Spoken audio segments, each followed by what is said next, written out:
When I started on this journey, I heard this and I wanted to be this. And it's a deep lake. The inside of me is like a deep lake.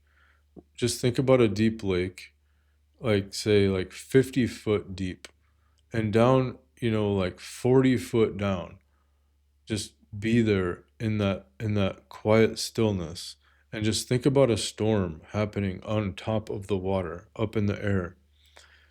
When the waves are crashing, and this is life up here, when shit hits the fan, when the storms come in life, we can drop down 40 foot into the lake and just be with our breath and relax the body and pause and turn inward and just drop into this place of stillness. You're probably thinking, yeah, but I'm triggered. I'm triggered about this. I'm triggered about that. What if it's my dad? What if it's my lover? What if it's my kid? What if it's my boss? He just triggers me. That is also an opportunity for you to deal with those triggers.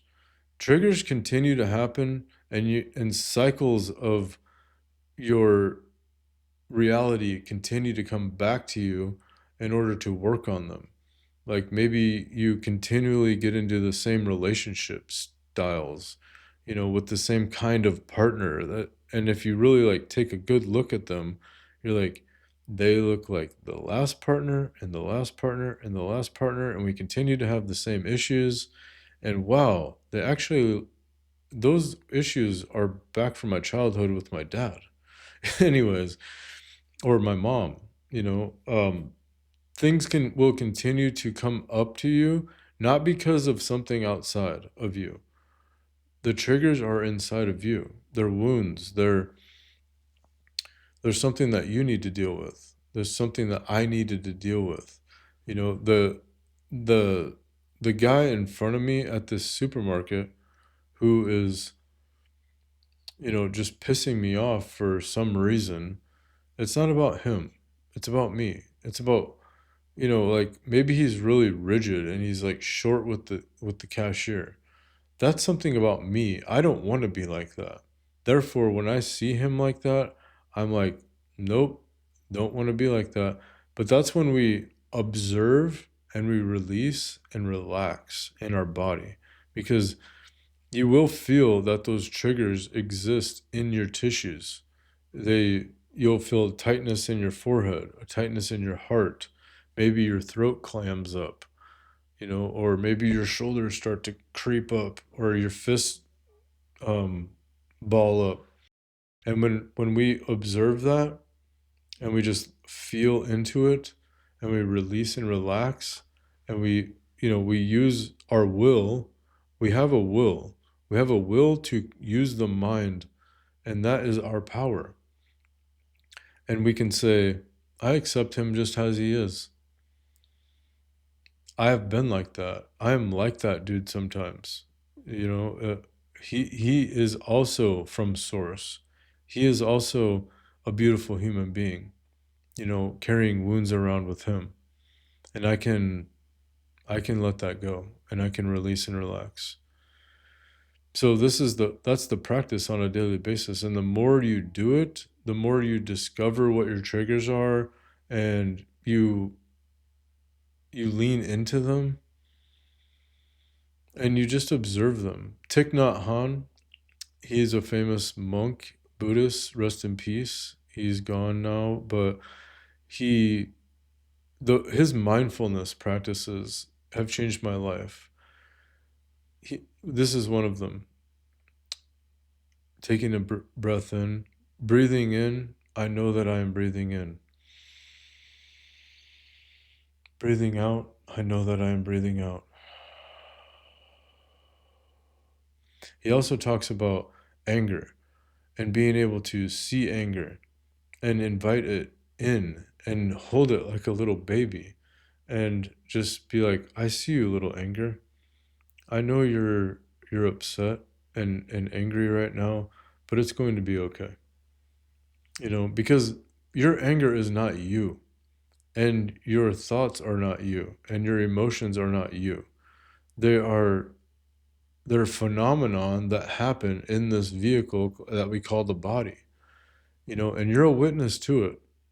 You're a witness to your thoughts. You're a witness to your anger. You're a witness to your emotions. You're a witness to your triggers. And when you create some space in between them, through meditation, like consistent meditation, it all slows down. Like Neo in the Matrix. He starts to see the ones and zeros and he can dodge bullets and they're very slow. It's the same thing. When things slow down and you see the anger rising, and maybe old Casey would say, "You're an effing idiot." you know, I don't have to do that. I see the anger rising. I acknowledge the anger. Yes, I see your anger. I understand that that is causing anger inside of this body. And you will notice if you just feel into where the anger is coming from, that it dissipates. And that's healing. That is healing. That is dissolving the triggers. And will you ever get to a point where you're like never angry? No, that's not the point. The point is that you have a choice to respond. The point is that you feel your anger and you allow it to happen. You don't suppress it. You don't have to react and throw something across the room or say things that you don't want to say. Because how many times have we done that? Said something that we don't want to say, especially to one of our closest loved ones. We just have this deep regret about it, because words hurt and we don't want to hurt our loved ones. So the solution is mindfulness, meditation, and just bringing awareness to the body, bringing awareness to the sensations. What does anxiety feel like in your body? It might be down in the solar plexus, this like bubbling up of energy. Well, what does anticipation feel like? Might be down in the solar plexus, might be a bubbling up of energy. What does elation feel like? Might feel the same way. Or joy might feel the same way. Joy and grief for me is like two sides of the same coin. I've definitely cried until I laughed, and just appreciated with gratitude somebody's life that I'm grieving. It's all just energy. It's all energy. And the more that we bring awareness to this and grow our consciousness of it, the easier it is to ride the waves of life, because waves don't stop coming. We even start to appreciate the waves of life, because this is an experience that we're in,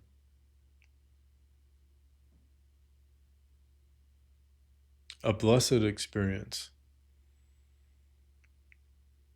a divine experience, even though it hurts sometimes. If we didn't have the hurt, we wouldn't have the love, the happiness, the joy. If we didn't have the darkness, we wouldn't have the light. So when we zoom out a little bit, all of this is an experience, and it's all good. It's all part of being a human. The labels, it's so helpful to get really mindful about your words. Things that you think are problems are actually your blessings. Things that are detrimental to your life are opportunities. So you lose your job today. You've been there for 16 years. You mediocrely love it, or like it, I should say. It pays the bills. Is it fulfilling? No. Is it played out and burned out? Yeah. So you lose your job today. You got cut from a layoff. You have choices. You can say, my life is over. This sucks. My company betrayed me. I feel abandoned. I mean, just think about all those words I just said. They don't feel good. Let's look at it from another way. You just lost your job. They cut you from a layoff, and you have complete freedom now to build a life that you really love. You can start a different career. You can go back to school. You can start your own business. You can learn a new skill. You can apply somewhere else. You don't even really know the opportunities out there because we're so focused on the problem. But if we opened up and you're like, I always wanted to have a fishing lure store because I love fishing. You go to a boat fairs or something, whatever they're called, with all the boats and they have fishing rods and everybody's talking about fishing there. And you meet somebody and they're old and retiring and they're like, yeah, I'm really done with this business and I really want to sell it and get out of it and retire. And you're like, well, I just got laid off yesterday and I'm about to get $50,000, sent to me from the 401k I'm cashing out. Would you take $30,000 for your business? Yeah, sure, I will right now. And now you're living in your dream job, and you're hitting fishing tournaments every weekend and you don't even work that hard. Anything's possible. I just want to share these things that have made my life really rich and satisfying. And I wish this for everybody because we don't have to live in misery and we don't have to live in negativity and we don't have to live in isolation and we can grow our comfort zone and we can heal our wounds and we can become triggerless and we can live the best life that we've always wanted. And I'm here to support you on that journey. I wish you well on your expansion of consciousness. Namaste.